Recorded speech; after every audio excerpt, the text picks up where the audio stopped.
Bismillahirrahmanirrahim. Assalamualaikum warahmatullahi wabarakatuh. Alhamdulillah wassalatu wassalamu ala Rasulillah wa ala alihi wa sahbihi wa mawalah wa la hawla wa la quwwata illa billahi wa ba'd. Alhamdulillah, segala puja dan puji hanya milik Allah subhanahu wa ta'ala. Salawat serta salam tetap kita hadiahkan kepada Rasul kita, qudwah kita, Nabi kita, Nabi Muhammad sallallahu alaihi wa ala alihi wasallam. Ma'asyiral muslimat, ibu-ibu yang dimuliakan Allah subhanahu wa ta'ala, alhamdulillah di pagi menjelang siang ini kembali kita bisa duduk untuk bertalabul ilmi di Masjid Nidaul Ilmi. Dan pembahasan di hari ini kita akan membahas tentang sirah wanita terbaik dunia. Siapa dia? Dialah putri Nabi sallallahu alaihi wasallam, Fatimah Az-Zahra bintu Muhammadin sallallahu alaihi wa ala alihi wasallam. Banyak pelajaran nanti khususnya bagi ibu-ibu tentang kisah seorang Fatimah Az-Zahra ini. Karena Sayyidatu Fatimah ini kelak akan menjadi pemimpin ibu-ibu di surga. Jadi ibu harus tahu biografi, minimalnya singkat nggak apa-apa. Karena nanti Fatimah, Sayyidah Fatimah ini akan menjadi pemimpin seluruh wanita di sorga, termasuk juga kalau ibu-ibu ditakdirkan masuk sorga, maka pemimpin ibu-ibu itu adalah Fatimah. Siapa Fatimah ini? Bagaimana perjalanan hidupnya? Dan bagaimana keluarganya serta bagaimana wafatnya? Ma'asyiral muslimat yang dimuliakan Allah subhanahu wa ta'ala,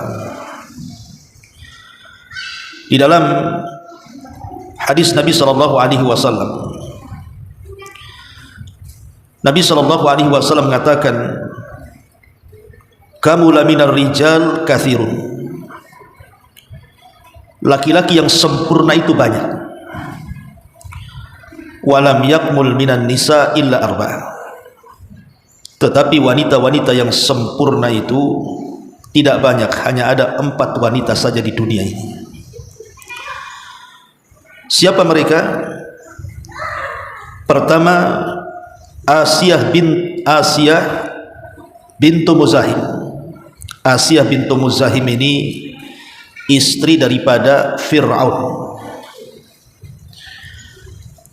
Di mana Asiyah bintu Muzahim adalah urutan pertama wanita dari wanita-wanita terbaik dunia. Kenapa? Karena dia mengorbankan seluruh kenikmatan dunia hanya untuk mengejar kenikmatan akhirat. Bagaimana tidak Asiyah bintu Muzahim ini, ibu? Dia orang nomor 2 Mesir setelah suaminya Fir'aun. Dia adalah ratunya Mesir di zaman itu. Yang namanya ratu berarti bergelimang di hadapannya dunia dan isinya. Apapun yang dihajatkannya ada di depannya. Namanya dia ratu, ada istana, ada dayang-dayangnya, makanan-makanan enak, dan dia tinggal menunjuk saja orang-orang yang dikehendakinya untuk mengerjakan sesuatu. Itulah cita-cita manusia, mendapatkan kenikmatan dunia. Tapi semua ditinggalkan Asiyah bintu Muzahim, dan dia beriman kepada syariat anak angkatnya Musa alaihi salam dan kufur dengan ketuhanan Fir'aun. Akhirnya disiksa oleh Fir'aun dan berakhir dengan kematiannya. Tapi sebelum wafatnya, Asiyah bintu Muzahim meminta kepada Allah. Apa permintaannya? Rabbi ibnili indaka baitan fil jannah wa najjini min fir'auna wa amali wa najjini minal qaumidh dhalimin. Ya Allah, bangunkan untukku di sisimu satu istana di sorga, dan selamatkan aku dari kezaliman Fir'aun dan kezaliman orang-orang zalim. Maka Allah subhanahu wa ta'ala kabulkan permintaannya saat menjelang wafatnya Allah perlihatkan istananya di surga. Subhanallah. Itulah Asiyah bintu Muzahim. Kemudian yang kedua, Maryam bintu Imran, wanita suci, hidup di mihrab Baitul Maqdis. Ketika dia lahir, ayahnya meninggal dunia, Imran. Maka kemudian dia pun diserahkan oleh ibundanya kepada Baitul Maqdis, yang ketika itu ada seorang nabi dari nabi-nabi Bani Israel yang bernama Zakaria. Setelah banyak proses, akhirnya Nabi Zakaria terpilih untuk merawat Maryam bintu Imran ini sampai dia besar. Dan dia tidak pernah keluar dari mihrabnya. Dia ibadah saja setiap hari pun, ruku, sujud, berzikir kepada Allah Azza wa Jalla sampai dia dewasa. Sampai ketika Allah Subhanahu wa ta'ala takdirkan dia ada hajat keluar mihrab, tiba-tiba berjumpa dengan malaikat Jibril dalam bentuk laki-laki tampan, kemudian menghadangnya. Rupanya Jibril ini adalah utusan Allah untuk memasukkan ruh Isa yang kelak akan menjadi putranya ke dalam rahim Maryam. Singkat cerita, Maryam pun kemudian hamil. Tentu seorang wanita yang dianggap suci tiba-tiba hamil, belum menikah, kira-kira apa kata manusia? Contoh, seandainya ibu ini seorang ustazah, dihormati manusia, suka ceramah kemana-mana, dikenal ibadahnya, tiba-tiba ibu hamil padahal belum pernah menikah dan tidak punya suami. Kira-kira apa kata murid-muridnya? Coba, jangan-jangan ustazah itu berzina pula, kan begitu. Lah itu yang kemudian dituduhkan Bani Israel kepada Maryam. Tapi Maryam sabar, dan Allah Subhanahu wa ta'ala balas kesabarannya dengan lahirnya Isa bin Maryam yang kelak akan menjadi seorang nabi dari nabi-nabi Bani Israel, bahkan seorang rasul dan termasuk ulul azmi minar rusul. Dan nabi yang banyak kaitan dengan kita kaum muslimin adalah Isa bin Maryam, karena dia akan turun di akhir zaman membantu kaum muslimin untuk menyebarkan hidayah Islam di tengah-tengah ahli kitab. Ma'asyiral muslimat yang dimuliakan Allah Azza wa Jalla. Kemudian yang ketiga, Khadijah bintu Khuwailid. Dia adalah Islam yang pertama kali dinikahi Nabi. Tidak ada wanita yang lebih dicintai Rasul dari seluruh istri-istrinya melebihi Khadijah. Bahkan saat menikah dengan Khadijah, Rasul tidak berpoligami karena mencukupkan dengan Khadijah. Tapi saat Khadijah meninggal dunia di pelukan Rasul, setelah pengepungan Bani Hashim, pemboikotan Bani Hashim 3 tahun, Khadijah meninggal di pelukan Nabi. Kemudian setelah Nabi SAW menikah dengan beberapa wanita, diantaranya Saudah dan juga Aisyah Ummul Mukminin radhiyallahu anha, dia masih terkenang dengan Khadijah dan selalu menyebut-nyebut namanya, sehingga Aisyah cemburu. Tetapi Rasul menjelaskan alasannya kenapa dia sangat cinta dengan Khadijah. Kata Rasul, bagaimana aku tidak cinta dengan Khadijah? Dia wanita yang pertama beriman kepadaku saat manusia semuanya kufur kepadaku. Dia wanita yang pertama membenarkan risalahku saat manusia semuanya mendustakan diriku. Dia wanita yang pertama kali menginfakkan hartanya di saat manusia tidak ada yang menginfakkan hartanya, dan dari rahimnya lahirlah seluruh keturunanku, kata Rasul. Khadijah bintu Khuwailid. Tapi saya tidak menghendaki untuk menceritakan Asia, Maryam ataupun Khadijah, tidak cukup waktunya. Kita akan fokus kepada wanita yang keempat.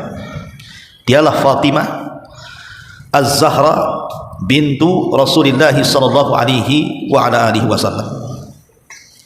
Ma'asyiral muslimat yang dimuliakan Allah Subhanahu wa taala, Fatimah adalah anak perempuan paling bungsu dari Khadijah. Karena Khadijah itu kan memiliki 4 putri dari pernikahannya bersama Nabi sallallahu alaihi wasallam. Yang paling besar namanya Zainab, yang menikah dengan Abul As ibn Rabi. Kemudian disusul dengan Ruqayyah, yang menikah dengan Utsman ibn Affan radhiyallahu anhu, yang sebelumnya dinikahi oleh putra Abu Lahab. kemudian diceraikan dan dinikahi Utsman bin Affan. Kemudian yang ketiga Ummu Kulthum, sama juga dinikahi salah satu putra Abu Lahab, kemudian diceraikan, kemudian dinikahi Utsman kembali setelah meninggalnya Ruqayyah. Jadi Utsman itu menikahi dua putri Nabi, makanya disebut Dzunuraini, pemilik dua cahaya. Karena sejak zaman Adam sampai kiamat dibangkitkan, tidak ada seseorang yang menikahi dengan dua putra Nabi, dua putri Nabi kecuali Utsman. Makanya ketika Ali ditanya soal Utsman, apa kata Ali? Dzakar rajul yud'a fi mala'il a'la bi dzi nuraini. Itulah laki-laki yang dipanggil dari atas langit sebagai pemilik dua cahaya, karena menikahi Ruqayyah, setelah meninggalnya kemudian menikahi adiknya Ummu Kulthum. Lah yang terakhir inilah yang kita akan kisahkan. Putri dari Khadijah yang bungsu adalah Fatimah bintu Rasulullah sallallahu alaihi wasallam. Dia lahir, ibunya sudah meninggal. Jadi lahir saja ketika di usia 5 atau 6 tahun, ibundanya Khadijah bintu Khuwailid meninggal dunia. Dan ketika itu 2 tahun setelahnya Nabi sallallahu alaihi wasallam, 2 tahun sebelumnya Nabi sallallahu alaihi wasallam baru saja diangkat menjadi nabi dan rasul. Jadi lahirnya Fatimah itu 2 tahun setelah diangkatnya beliau menjadi nabi dan rasul, dan usianya 5 atau 6 tahun setelah wafatnya Khadijah. 6 tahun itu, usia 6 tahun kemudian wafatlah ibundanya Khadijah bintu Khuwailid. Jadi saat ibunya meninggal usia dia 5 atau 6 tahun. Jadi masih kecil.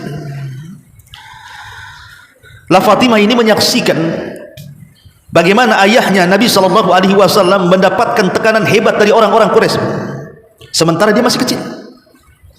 Usia dia masih kecil, dia melihat bagaimana ayahnya diperlakukan oleh orang-orang Quraisy itu dengan perlakuan yang tidak menyenangkan. Ditekan, diintimidasi, dicaci, dimaki, dikatakan tukang sihir, dikatakan gila, dikatakan penyamun, dikatakan macam-macam, pemecah belah dan lain sebagainya. Artinya bahwa Fatimah dihadapkan dengan suasana yang tidak membahagiakan dalam kehidupannya, karena tekanan orang Quraisy itu luar biasa di zaman itu. Tapi disitulah Allah subhanahu wa ta'ala melatih dan mengajarkan kepada Fatimah soal kesabaran. Dia sudah terbiasa dengan perkara itu. Lah Nabi sallallahu alaihi wasallam sangat mencintai Fatimah.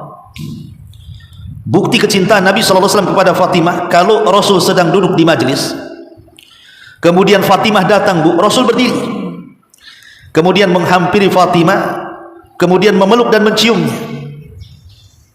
Bayangkan sampai Rasul berdiri karena cintanya dengan Fatimah.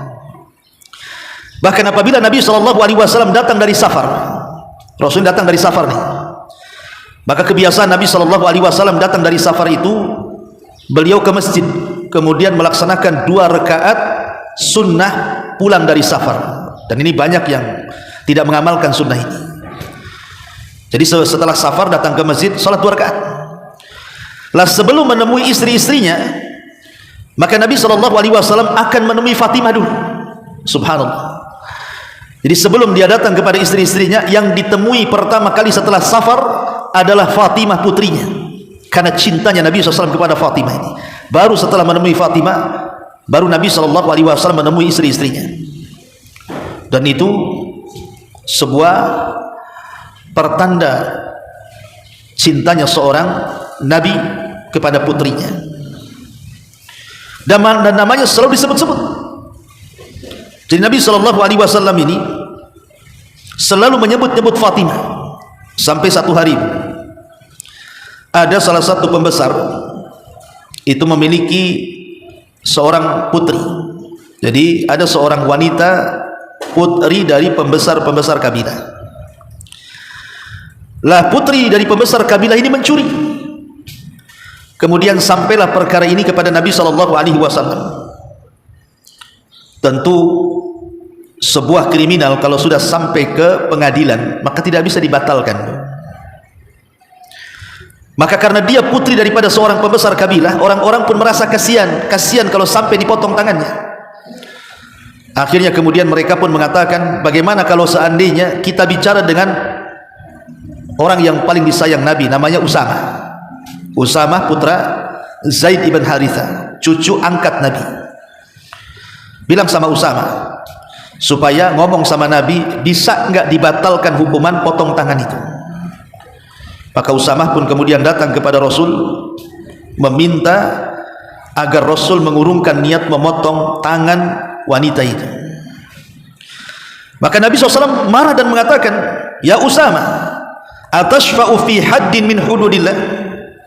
Wahai Usama, apakah engkau hendak mencari keringanan pada hukuman dari hukuman-hukuman Allah? Maka Rasul langsung berkhutbah di hadapan para sahabat dan mengatakan, innama ahlaka qablakum, innama ahlaka alladhina qablakum annahum kanu idza saraka fihimus syarif tarakuhu wa idza saraka fihimudh dhaif aqamu alaihi al-hadd waimullahi law anna Fatimah binta Muhammadin saraqat laqata'tu yadaha. Apa kata Rasul di hadapan para sahabat? Sesungguhnya hancurnya umat sebelum kalian apabila orang-orang mulia di antara mereka mencuri atau maling, maka tidak ditegakkan hukum kepada mereka. Tapi kalau orang-orang lemah yang maling, orang-orang yang susah yang mencuri, barulah ditegakkan hukum kepada mereka. Hukum hanya tajam ke bawah dan tumpul ke atas. Maka Rasul mengatakan, demi Allah, seandainya puteriku Fatimah bintu Muhammadin dia mencuri, aku yang langsung akan memotong tangannya. Putri Nabi kan banyak. Rasul tidak mengatakan seandainya Zainab mencuri, seandainya Ruqayyah mencuri, seandainya Ummu Kulthum mencuri, atau anak laki-lakinya seandainya Qasim, Abdullah ataupun Ibrahim mencuri. Tidak, yang disebut Fatimah. Karena kecintaannya Nabi kepada Fatimah selalu disebut-sebut namanya. Seandainya Fatimah yang mencuri, kupotong tangannya, karena ingin menegakkan keadilan. Begitulah kecintaan Nabi SAW kepada Fatimah. Dan Fatimah memiliki banyak keistimewaan. Di antaranya dia memiliki sifat keberanian, Bu. Fatimah itu walaupun masih kecil, itu sudah berani orangnya. Ketika Fatimah di usia 7 atau 8 tahun, ada peristiwa yang memilukan yang terjadi kepada Nabi SAW. Jadi saat Abu Jahal ini sedang ngobrol bersama anak-anak muda orang-orang Quraisy di sekitar Ka'bah, tiba-tiba kemudian Abu Jahal mengatakan di hadapan anak-anak muda dan mengatakan, man arada minkum an tadha'a salaja zuri bani fulan ala dhahri Muhammadin falahu kada wa kada. Siapa di antara kalian yang hendak meletakkan salajazur? Salajazur itu kotoran unta, Bu. Jadi unta ini kalau disembeli kemudian dibelek perutnya, itu kan isinya disebut salajazur. Ada ususnya, ada temboloknya, ada tempat kotorannya, itu disebut salajazur itu. Yang baru disembeli, yang masih berdarah-darah itu. Jadi kata Abu Jahal, siapa yang ingin di antara kalian meletakkan salajazur kotoran unta di pundak Muhammad, maka dia akan mendapatkan ini dan itu. Rupanya baru ngomong begitu, Nabi SAW tampak dari kejauhan datang dan melaksanakan sholat di depan Ka'bah. Dan itu kebiasaan Nabi, sholat di depan Ka'bah. Tiba-tiba kemudian dari anak-anak muda yang ada di hadapan Abu Jahal itu ada namanya Uqbah bin Abi Mu'ayt namanya. Uqbah ibn Abi Mu'ayt. Itulah orang yang paling celaka yang di tengah-tengah pemuda Quraisy itu. Berdiri dia dan mengatakan, serahkan urusan itu kepada aku, katanya. Maka Uqbah pun kemudian entah pergi kemana mencari salajazur, mencari kotoran unta, Bu. Allah takdirkan dapat pula dia kotoran unta yang masih berdarah-darah itu. Ketika dia datang, posisi Nabi SAW sedang sujud, Bu. Tiba-tiba dia letakkan salajazur di pundak Rasul yang sedang sujud. Lah Fatimah ketika itu ada di situ. Coba bayangkan, ada seorang anak berusia 7-8 tahun melihat orang tuanya dihinakan. Dan usia Nabi SAW ketika itu sudah tua, di atas 40 tahun mendekati 50 tahun, bukan masih muda. Dia kepala rumah tangga, sudah punya istri dan punya anak. Dan Nabi SAW selalu berpenampilan dengan penampilan bersih. Bahkan Nabi SAW badannya adalah penuh dengan minyak wangi. Bahkan keringatnya Nabi SAW adalah minyak wangi. Sampai-sampai Ummu Salamah ketika melihat Rasul sedang tidur, karena kan Rasul tidak pakai AC bu, kalau sholat lain dengan ibu AC 3, ada kayak kutub aja tuh di kamar tuh. Nah kamar Nabi tidak ada AC-nya, jadi keringatan lah. Bayangkan saat tidur ditampung tuh keringat Nabi sama Ummu Salamah, diletakkan di botol, kemudian digunakan untuk olesan minyak wangi. Saking wanginya keringat Nabi. Tak tahu kalau keringat suami ibu ya tak paham saya. Wangi tetap tak wangi, saya yakin tak wangi lah ya. Jadi Nabi SAW itu sampai badannya wangi. Dia suka berpenampilan rapi, pakaiannya bersih, usianya sudah tua. Bayangkan dihinakan, marwahnya di mana? Masyarul muslimat yang dimuliakan Allah Azza wa Jalla. Dan itu disaksikan oleh Fatimah yang usianya ketika itu 7 tahun atau 8 tahun. Dia melihat ayahnya dihinakan, apa enggak sakit hati tuh? Tapi Fatimah sangat berani. Padahal di hadapannya ada Abu Jahal, ada para pembesar Quraisy, anak-anak muda yang sedang mentertawakan peristiwa itu di hadapan Fatimah. Dengan beraninya Fatimah yang usianya masih kecil mendatangi para pembesar Quraisy itu dan mencaci maki mereka, bu. Dicacinya Abu Jahal, dicacinya anak-anak muda Quraisy kafir itu. Kemudian setelah itu menghampiri ayahnya yang sedang sujud, dibersihkanlah kotoran unta di pundak Rasul sampai betul-betul bersih walaupun tidak bersih betul. Setelah kemudian Nabi SAW menyelesaikan salatnya dan menyingkat salatnya, maka Nabi hanya bisa sabar. Tapi Fatimah geramnya tidak ketulungan. Dia mengatakan kepada Nabi, ayahnya, ya abi ud'u ala haula, wahai ayahku, doakan kecelakaan kepada mereka, doakan kecelakaan kepada mereka. Jadi Fatimah meminta kepada Nabi SAW yang usianya ketika itu masih kecil, mengatakan kepada Rasul, doakan kecelakaan kepada mereka. Maka Rasul SAW terpancing dengan ucapan Fatimah. Maka Rasul pun mendoakan buruk dengan menyebut namanya satu-satu. Semoga Allah beri kecelakaan kepada Abu Lahab, kepada Umayyah, kepada Uqbah. Semua disebutkan orang-orang yang ada di situ dengan namanya. Subhanallah.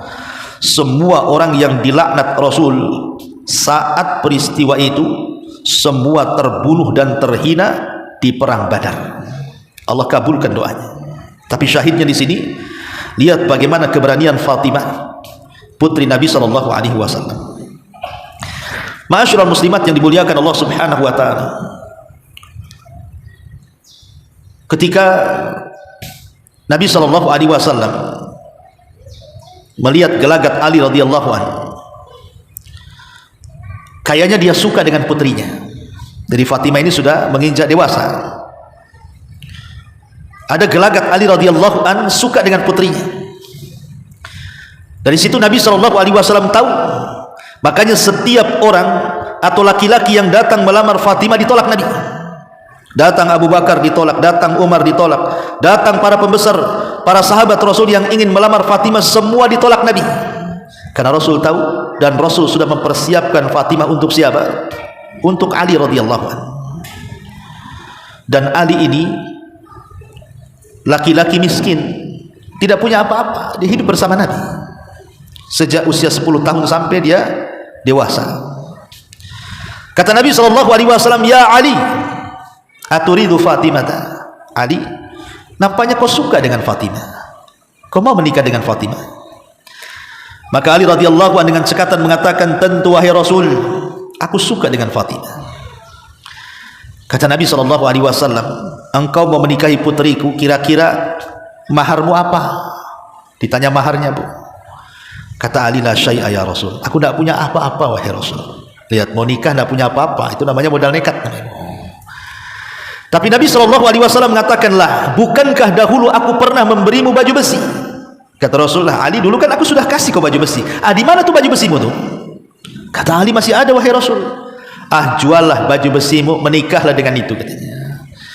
Akhirnya sama Ali dijual baju besi itu seharga 4 dirham. Berapa 4 dirham?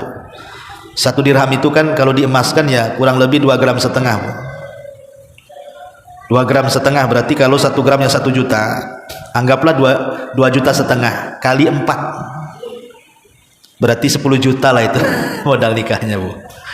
Modal nikahnya 10 juta. Lihat, orang mulia sekelas Ali radhiyallahu an menikah dengan 4 dirham. Orang yang paling mulia miskin hidupnya, tapi di zaman sekarang orang yang paling hina kaya pula hidupnya. Itulah dunia.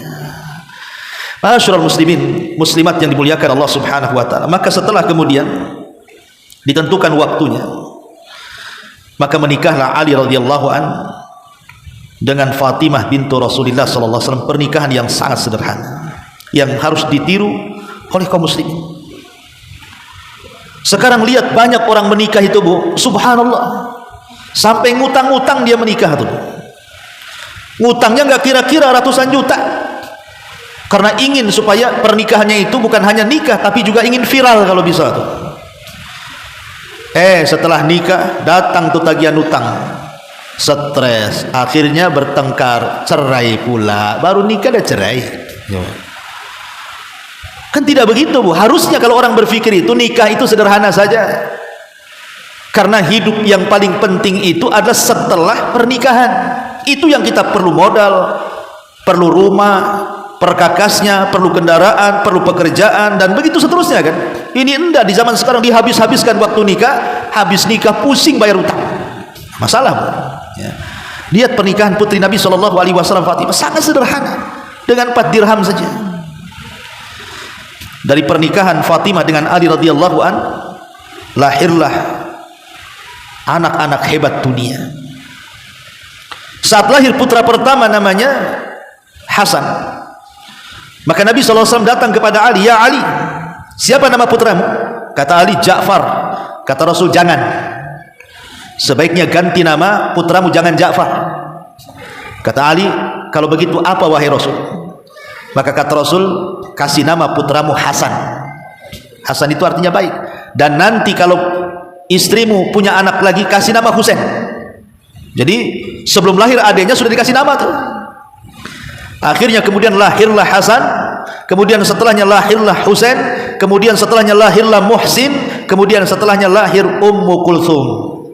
Jadi di pernikahan Ali radhiyallahu an dengan Fatimah lahir 3 putra dan 1 putri, Hasan, Husain, Muhsin, dan Ummu Kulthum. Tapi Muhsin meninggal di waktu kecil. Subhanallah.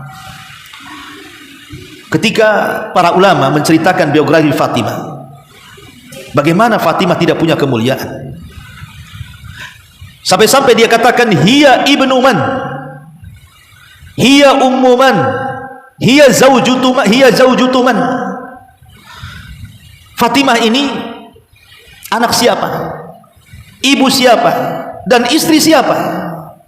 Ketika 3 soalan ini ditanyakan, itu cukuplah menunjukkan kemuliaan Fatimah. Anak siapa, ibu siapa, dan istri siapa? Dia anak Nabi SAW, manusia yang paling mulia dari seluruh manusia yang ada di permukaan alam semesta ini. Sayyidul Anbiya wal Mursalin, pemimpinnya para nabi. Hiya ummu man, dia ibu siapa? Dia ibunda daripada para pemimpin anak-anak muda di sorga, Hasan dan Husain. Karena Hasan dan Husain itu kata Nabi SAW, Sayyida syababi ahlil jannah, kelak akan menjadi pemimpin-pemimpin anak-anak muda di sorga. Hiya zawjutu man, dia istri siapa? Zaujatu man, dia istri siapa? Dia istri daripada Amirul Mukminin, satu dari 4 Khalifatul Rasyidin yang disabdakan Nabi SAW, "Alaikum bisunnati wa sunnatil khulafa'ir rasyidin." Wajib berpegang dengan sunnahku dan sunnah para khulafa'ur rasyidin. Suaminya adalah satu dari khulafa'ur rasyidin. Dan Fatimah sendiri adalah sayyidatun nisa'i ahlil jannah. Dia adalah pemimpin wanita di surga. Ma'asyiral muslimat yang dimuliakan Allah Subhanahu wa taala. Setelah kemudian Fatimah menikah dengan Ali, kehidupan keduanya, ibu jangan bayangkan susahnya kehidupan Fatimah saat berumah tangga itu. Karena semua dikerjakan sendiri oleh kedua tangan mulia Fatimah. Bayangkan Ali ini kan pekerjaannya adalah penulis wahyu, kemana-mana menulis wahyu Nabi SAW. Dan dia tidak selihai dalam mencari maisha itu seperti Abu Bakar, Uthman, Abdurrahman ibn Auf yang kaya-kaya. Tidak, dia tidak pandai itu, karena hidupnya betul-betul hanya untuk akhirat saja. Jadi hidupnya serba kekurangan. Sehingga Fatimah harus mengimbangi kondisi suaminya. Dia harus mencari kayu bakar sendiri ke hutan, kemudian memotong kayu bakar, kemudian memasak masakan, membersihkan rumah, mengurus anak-anaknya. Pokoknya berat kehidupannya. Coba sajalah ibu ya di rumah tangga kan Bu. Kalau semua dikerjakan ibu kan berat kan Bu. Habis air galon, cari air, cari isi air ulang sendiri, dibopong sendiri. Gas habis, ibu berangkat ke warung, dibopong sendiri. Isi kulkas habis, ibu ke pasar sendiri, nggak ada suami ngantar-ngantar. Kemudian sampai di rumah ngepel, nyapu, anak-anak nangis, yang satu minta disusu, yang satu minta ini minta itu. Apa nggak stres Bu kehidupan ibu kayak gitu kan? Lah itulah Fatimah seperti itu Bu. Kalau sekarang kan enggak Bu. Ibu mau ke pasar, bang antar ke pasar, ngek pakai motor, senang. Ya. Habis ini bang air, telepon aja tuh lah, kan ada isi air telepon datang. COD, main COD sekarang ibu. Ya. Apa nggak enak kehidupan ibu sekarang? Dikit-dikit COD, dikit-dikit COD. Ya. Tapi Fatimah ini nggak bisa bayangkan. Kita lihatlah orang-orang di desa itu susahnya mereka jalan kaki ke sana kemari. Wajar karena Fatimah juga manusia bukan malaikat. Adalah waktu-waktunya dia itu bosan. Namanya wanita dan juga manusia juga. Fatimah ini ada waktu-waktunya juga jenuh Bu, dengan aktivitas sehari-hari seperti itu. Jadi satu hari dia mendengar Rasul itu baru pulang dari peperangan, dan dalam peperangan itu dimenangkan. Kemudian membawa beberapa tahanan wanita, budak-budak wanita. Jadi Fatimah itu menghendaki agar Rasul memberikan beberapa budak wanitanya untuk membantu di rumahnya. Berangkatlah Fatimah setelah izin dengan suaminya Ali ke rumah Nabi SAW. Masalahnya ketika sampai di rumah Nabi, tidak ketemu dengan Nabi, ketemu pula dengan Aisyah Ummul Mukminin, ibu tirinya.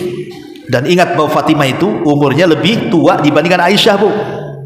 Ya, Fatimah itu lebih tua 2 tahun daripada Aisyah. Aisyah lebih muda dari Fatimah, tapi sudah menjadi ibu tirinya. Akhirnya kemudian Fatimah ini, ya walaupun Aisyah itu lebih muda, tetap dia menganggap itu ibunya karena adab dan akhlak tentunya. Maka Fatimah tidak segan-segan mengutarakan kemauannya kepada Aisyah agar Aisyah menyampaikan kepada Nabi. Diceritakanlah kesusahannya kepada Aisyah, bahwa dia perlulah seorang pembantu yang bisa membantu di rumahnya. Maka Aisyah radhiyallahu anha kesian. Akhirnya kemudian setelah Fatimah pergi datang Rasul, disampaikanlah oleh Aisyah kepada Rasul bahwa Fatimah begini dan begitu. Maka Nabi SAW bergegas mendatangi Fatimah dan Ali radhiyallahu anhu di rumahnya. Setelah sampai ke rumahnya, maka Nabi SAW mendudukkan keduanya. Kemudian Nabi SAW mengatakan kepada Fatimah dan juga Ali, aku dengar kalian menghendaki pembantu untuk membantu di rumah kalian berdua. Kata Fatimah dan Ali, tentu wahai Rasul. Maka Nabi SAW mengatakan kepada keduanya, ala adullakuma ala khairin mimma sa'altuma. Kata Rasul, maukah kutunjukkan kepada kalian berdua sebuah perkara yang lebih baik dari apa yang kalian berdua minta kepadaku. Kata Rasul, mau yang lain enggak selain itu? Ini lebih bagus loh. Maka kemudian Ali dan Fatimah mengatakan, tentu wahai Rasul, apa itu? Maka Nabi SAW mengatakan, idza akhadtuma madaji'akuma fakabbirallaha arba'an wa thalathin wahmada thalathan wa thalathin wasabbiha thalathan wa thalathin fa inna dhalika khairun lakuma mimma sa'altumahu. Kata Rasul, kata Nabi SAW, apabila kalian berdua menuju pembaringan kalian berdua, hendak tidur, jangan lupa bertakbir 34 kali, bertahmid 33 kali, dan bertasbih 33 kali, genap 100. Takbir Allahu Akbar 34, tahmid alhamdulillah 33, tasbih subhanallah 33. Kata Rasul, kalau kalian hendak tidur, bacalah 3 kalimat ini lebih baik dibandingkan kalian mendapatkan pembantu. Milih mana? Milih pembantu atau berzikir sebelum tidur takbir 34, tasbih 33, tahmid 33. Kata Fatimah, aku memilih yang kedua. Coba Bu, ibu posisikan di depan mertua, ibu dan suami. Ya. Ibu kira-kira milih mana, Bu? Ibu milih pembantu atau milih zikir, tasbih, takbir dan tahmid? Milih zikir, Ustaz. Dusta lah ibu tuh. Ya, pasti dusta. Nah, kalau saya milih dua-duanya, Ustaz. Nggak boleh kan, harus milih salah satunya. Ya, milih dua-duanya pun zikir ditinggal, pembantunya ya. Tapi begitulah mereka, akhirat lebih utama. Makanya kalau kita membicarakan salah satu surat dalam Al-Quran namanya suratul Al-Insan, Bu. Di Quran itu ada namanya surah Al-Insan. Ayat 8 sampai sekitar 15 atau 16 lah gitu. Di mana Allah Subhanahu wa taala berfirman, "Wa yut'imuna at-ta'ama 'ala hubbihi miskinan wa yatiman wa asira. Innama nut'imukum liwajhillah la nuridu minkum jazaa'an wala syukura. Inna nakhafu min rabbina yawman abuthan qamtarira. Fawaqahumullahu syarra dzalikal yawm wa laqahum nadratan wa surura wa jazaahum bima sabaru jannatan wa harira muttaqiina fiha 'alal ara'ik la yarawna fiha syamsa wala zamharira" ila akhiril ayat. Kata Allah, dan mereka memberikan makanan yang disukainya kepada orang miskin, kepada anak yatim, dan kepada orang yang ditawan. Sesungguhnya kami memberikan makanan kepadamu hanyalah untuk mengharap keridhaan Allah. Kami tidak menghendaki balasan dari kamu dan tidak pula ucapan terima kasih. Sesungguhnya kami takut akan azab Tuhan kami pada satu hari yang di hari itu orang-orang yang bermuka masam penuh dengan kesulitan, maka Tuhan memelihara mereka dari kesusahan itu dan memberikan kepada mereka kejernihan wajah dan kegembiraan hati, dan Dia memberi balasan kepada mereka karena kesabaran mereka dengan sorga dan pakaian sutra. Di dalamnya mereka duduk bertelekan di atas diban, mereka tidak merasakan dalamnya teriknya matahari dan tidak pula dinginnya bersangatan, dan begitu seterusnya. Sepakat ulama tafsir, Bu, kalau ibu baca tafsir surah Al-Insan ayat 8 dan seterusnya, itu turun kepada Ali dan Fatimah. Sepakat ahli tafsir, kalau kita baca tafsirnya, Bu, surah Al-Insan ayat 8 dan seterusnya itu turun kepada keluarga Ali dan Fatimah. Jadi ada kisah begini, Bu, walaupun kisah ini ada sebagian ulama melemahkan. Jadi satu hari salah satu putra beliau, Ali, itu sakit, entah Hasan entah Husain, pokoknya sakitlah keduanya. Jadi bernazarlah Ali ini, kalau seandainya sembuh, maka dia akan memberi makan fakir miskin. Maka dia akan berpuasa selama 3 hari berturut-turut. Jadi Ali bernazar kalau seandainya Hasan dan Husain sembuh, dia akan berpuasa 3 hari berturut-turut. Tentu ini sebelum ada larangan nazar. Karena sebenarnya nazar seperti ini tidak boleh, hukumnya makruh, ada yang mengatakan haram. Karena nazar itu tidak boleh ada barter, ya. Tapi ini sebelum ada larangan nazar. Jadi Allah takdirkan Hasan Husain ini akhirnya sembuh, Bu. Ya otomatis Ali harus melaksanakan nazarnya. Maka Ali pun kemudian bernazar berpuasa 3 hari. Hari pertama Ali berpuasa. Ketika hendak berbuka, karena Fatimah ini kan tidak ada yang dimasak di rumahnya, Bu. Jadi dia ingin menyenangkan suaminya. Jadi dari pagi dia bekerja kepada orang Yahudi.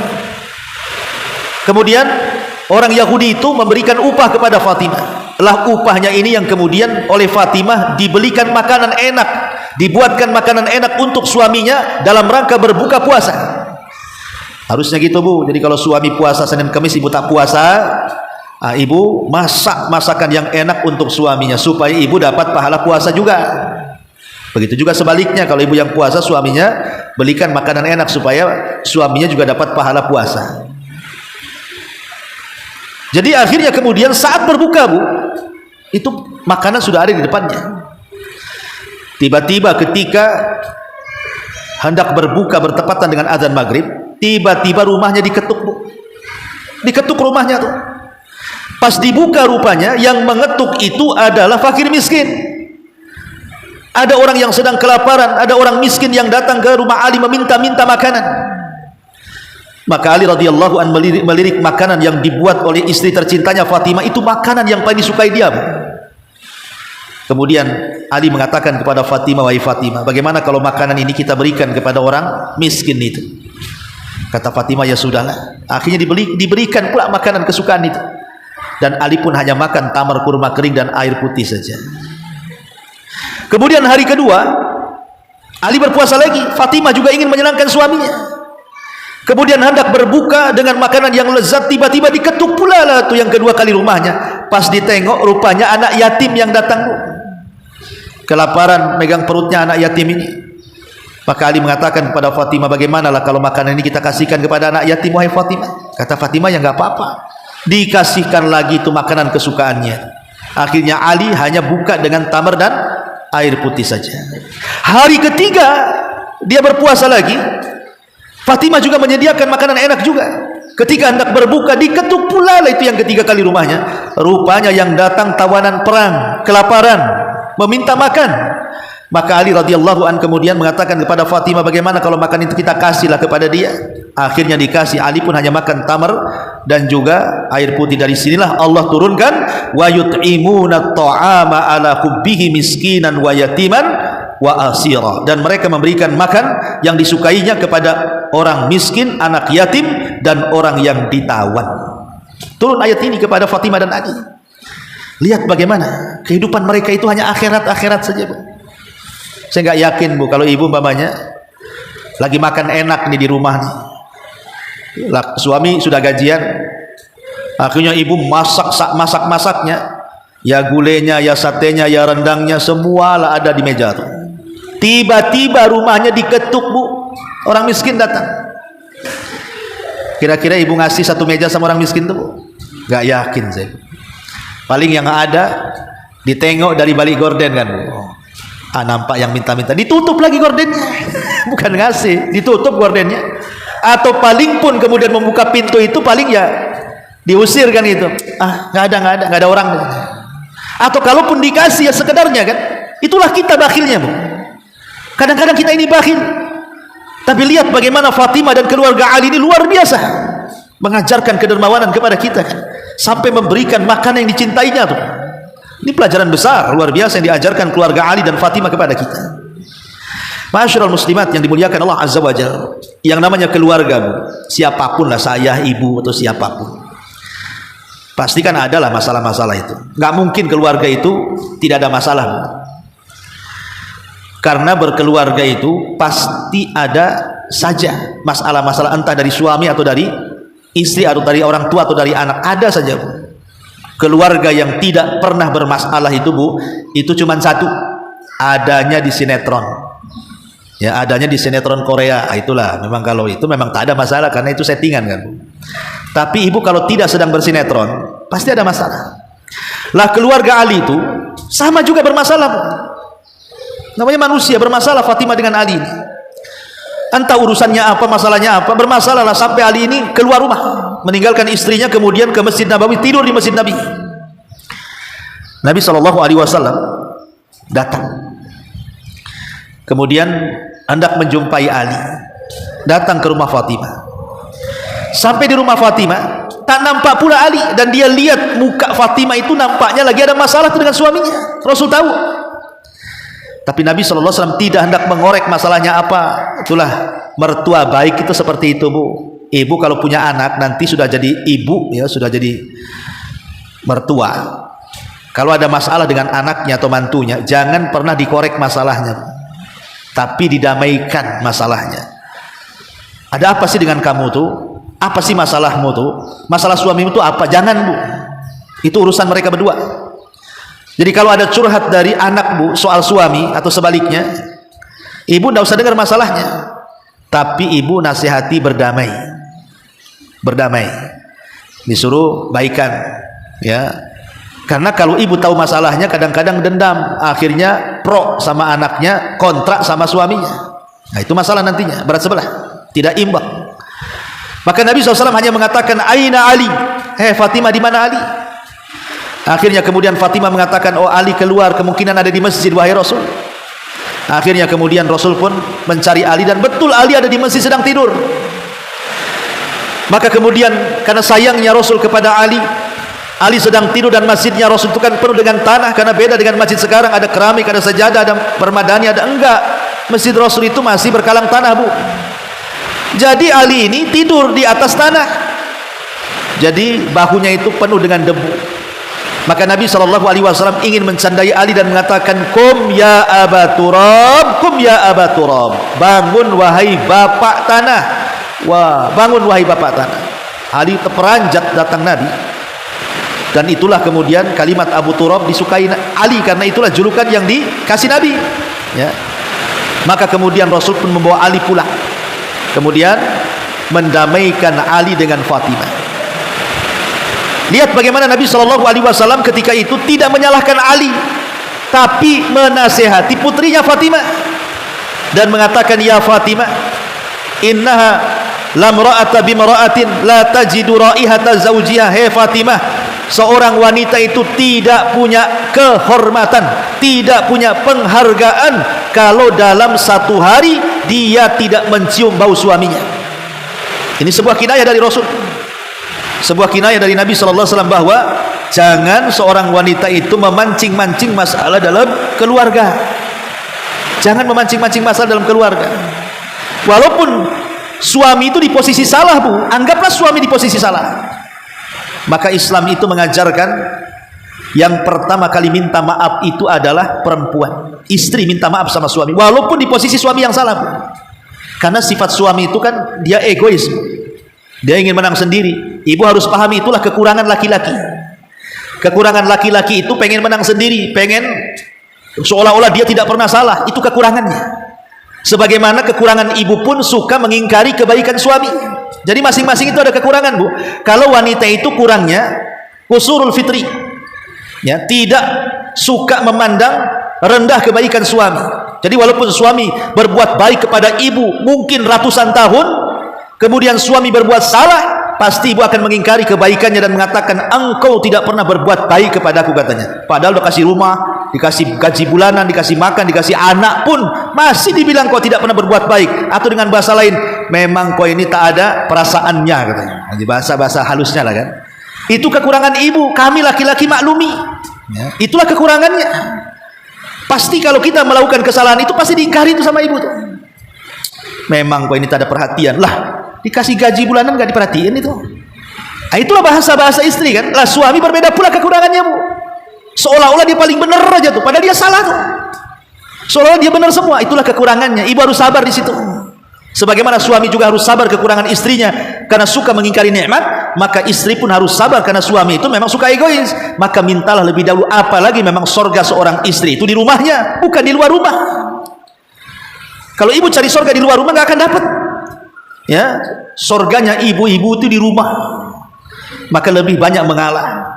Karena kebanyakan, Bu, wanita yang masuk sorga itu karena punya dua sifat. Pertama, dia suka bersabar. Yang kedua, dia suka bersyukur. Bersabar karena keburukan suaminya, bersyukur apapun yang diberikan suaminya, sedikit ataupun banyak. Itulah dua sifat yang banyak memasukkan seorang istri ke sorga.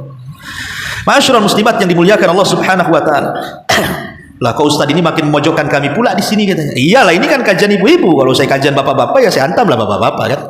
Intinya bahwa di sini Ali radhiyallahu anhu dan keluarganya Fatimah akhirnya berdamai. Dan itulah sebaik-baik keluarga. Setajam apapun masalah, cari jalan keluarnya. Banyak kasih uzur, baik laki-laki atau perempuan. Lebih baik tidak bercerai dibandingkan bercerai. Kecuali kalau memang perceraian itu diharuskan karena sebuah uzur syar'i. Taib ma'asyiral muslimat yang dimuliakan Allah Subhanahu wa taala. Lah ketika Ali dan Fatimah ini punya anak Hasan dan Husain, maka Hasan dan Husain itu menjadi cucu yang paling disayang Nabi. Jadi putra-putri Ali dan Fatimah itu disayang Nabi. Sampai Nabi itu pernah sholat, Bu, sedang sujud, naik pula si Hasan Husain itu di punggung Nabi. Maka Nabi SAW membiarkan melamakan sujudnya. Tentu ketika ini sholat sendiri, Bu, ya, bukan sholat jamaah. Kalau sholat jamaah imamnya bawa anak, kemudian anaknya naik di punggung imam, nunggu kayak Nabi, anaknya setengah jam di punggungnya, ya kasihan makmumnya lah kan gitu. Artinya di sini Rasul sedang sholat sendiri, kemudian Hasan Husain naik di pundaknya, maka Rasul lamain sujudnya sampai dia turun sendiri baru bangkit dari sujudnya. Saya bayangkan Rasul itu sayang sampai ketika kepada anak-anak yang lainnya juga sama, cucu-cucu yang lain, seperti umpamanya kepada Umamah, putri daripada Zainab. Rasul kadang-kadang kalau Umamah menangis dia digendong sambil sholat itu. Kalau ruku sujud diletakkan. Jadi tidak mengapa Bu sholat itu bawa anak itu tidak apa-apa. Jadi kalau anaknya rewel, ibu sedang sholat, ambil anak itu gendong, supaya tidak nangisnya tidak kekencengan kan, supaya tenang anak itu. Kemudian ketika rukuk sujud diletakkan lagi. Begitu caranya, tidak ada masalah. Gerakan sholat dalam menggendong anak ini pernah dilakukan Nabi SAW. Masyarul muslimat yang dimuliakan Allah Azza wa Jalla. Dan Fatimah ini memiliki perasaan malu yang luar biasa. Ketika Nabi SAW bertanya kepada para sahabat Nabi SAW tentang sifat malu, semua sahabat termasuk Ali yang hadir di situ tidak bisa menjawab. Maka pulanglah para sahabat-sahabat itu termasuk Ali. Maka Ali kemudian ketika pulang bertanya kepada istrinya Fatimah dan mengatakan, wahai Fatimah, tadi Nabi bertanya soal sifat malu, kira-kira apa jawabannya? Maka Fatimah mengatakan sifat malu seorang wanita adalah alla yarahar rijal, dia tidak mau ditengok oleh laki-laki, tidak mau menampakkan auratnya yang akhirnya dipertontonkan di hadapan laki-laki. Itulah sifat malu. Subhanallah. Lihat bagaimana sifat malu yang dimiliki Fatimah, yang dikatakan Rasul, al-haya'u la ya'ti illa bi khairin, sifat malu tidak mendatangkan kecuali kebaikan. Betapa banyak wanita hari ini tidak mencontoh Fatimah. Sengaja mereka itu membeli pakaian yang membuka aurat-aurat mereka. Itu dosa jariah itu namanya tuh. Mana sifat malunya? Mana mereka dengan Fatimah? Ngaku umat Nabi, ngaku cinta kepada ahli bait, tetapi mereka menampakkan aurat-aurat mereka. Bahkan Fatimah ketika usianya 24 tahun, dan itu akhir hidupnya. Fatimah itu meninggal di waktu muda. Usia wafatnya itu ketika usia dia 24 tahun. 24 tahun masih muda kan? Fatimah itu meninggal di usia 24 tahun. Sebelum meninggal dia bertanya kepada Asma bintu Umais. Jadi Asma ini istri Abu Bakar. Dia bertanya kepada istrinya Abu Bakar, Asma, wahai Asma, saya takut kalau seandainya aku meninggal, kemudian saat aku sudah menjadi jenazah, auratku tersingkap. Jadi Fatimah sampai terpikir kalau dia meninggal kemudian jenazahnya dilihat auratnya, itu malu banget gitu. Padahal sudah jadi mayat itu. Dia mengemukakan kepada Asma. Maka Asma pun mengatakan, kalau begitu hai Fatimah, buatlah baju seperti yang dilakukan orang-orang Habasyah katanya. Nah, pakailah baju itu, kemudian di kain kafani baru, engkau tidak akan terlihat auratmu. Masyarul muslimat yang dimuliakan Allah Subhanahu wa taala, maka di hari yang Allah Subhanahu wa taala sudah takdirkan, di usia Fatimah 24 tahun, Fatimah pun terserang penyakit. Kemudian dia sakit, dan sakitnya mengantarkan kewafatannya. Tapi sebelum dia meninggal, dia berusaha menggunakan pakaian yang ketika dia sudah jadi jasad tanpa ruh, dia tidak hendak auratnya nampak kepada siapapun. Maka ketika itu Fatimah meninggal dunia setelah dimandikan, dikafankan. Maka Fatimah dikuburkan di malam hari di kuburan Baqi' Gharqad, dan yang turun kepada kuburannya ketika itu adalah suaminya Ali radhiyallahu anhu, kemudian Abbas, dan juga putranya Fadl ibn Abbas radhiyallahu anhu. Maka Fatimah radhiyallahu anha pupus di usia yang sangat muda, tetapi dia sudah menjadi pemimpin wanita di sorga. Kenapa Fatimah itu dijadikan oleh Allah menjadi pemimpin wanita di sorga, padahal wafatnya saja di usia muda 24 tahun? Ingat, karena Fatimah itu punya amalan yang tidak dimiliki siapapun. Amalan hati yang luar biasa. Sangat mencintai Nabi SAW yang merupakan Nabi dan Rasul dan sekaligus ayahandanya. Dan amalan hati itu jauh lebih mulia dibandingkan amalan badan. Wallahu a'lam bishawab. Inilah diantara sekilas tentang biografi Fatimah bintu Rasulullah sallallahu alaihi wasallam. Semoga jadi pelajaran bagi kita semuanya. Baik, sebelum bisa tutup, kalau ada yang bertanya silahkan. Oh ya.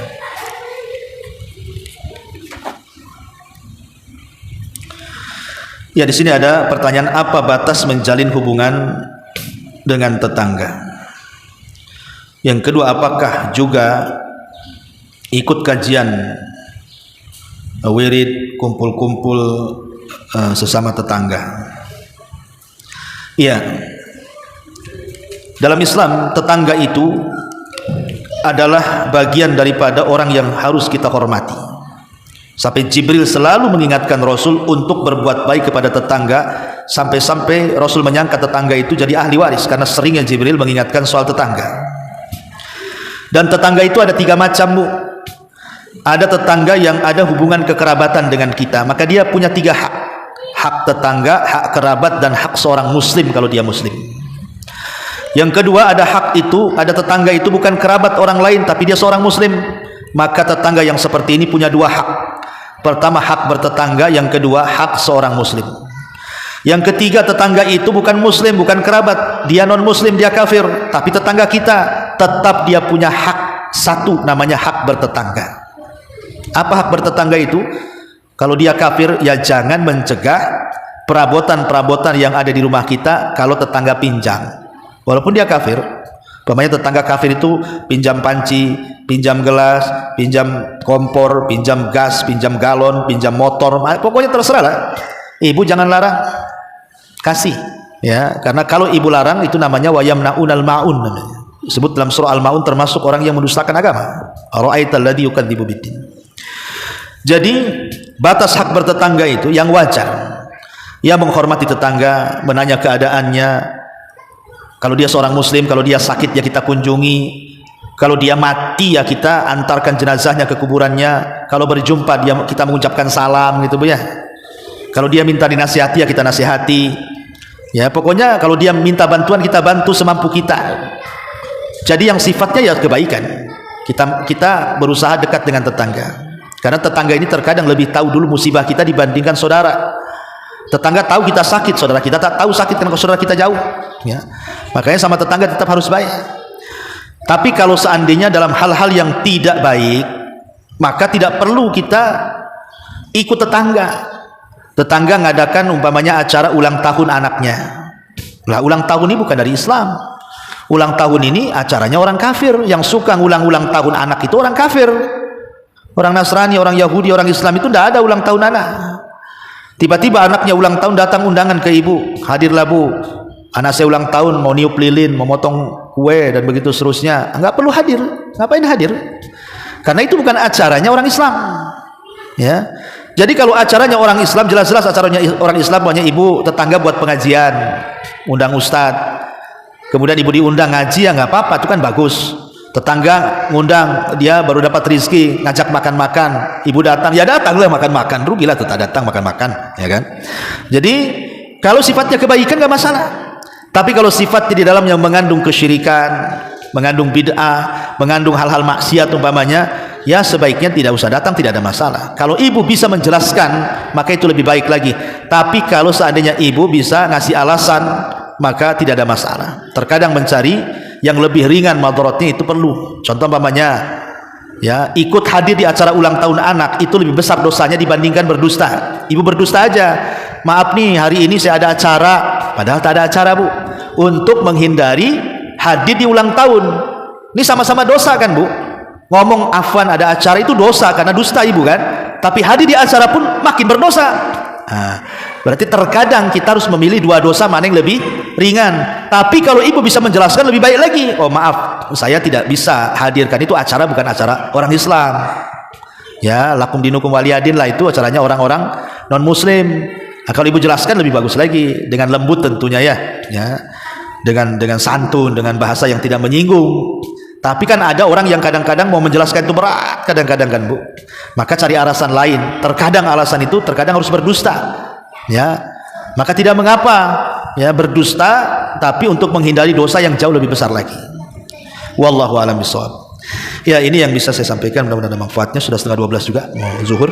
Subhanaka wa bihamdika asyhadu an la ilaha illa anta astaghfiruka wa atubu ilaik. Allahu ta'ala alam. Assalamualaikum warahmatullahi wabarakatuh.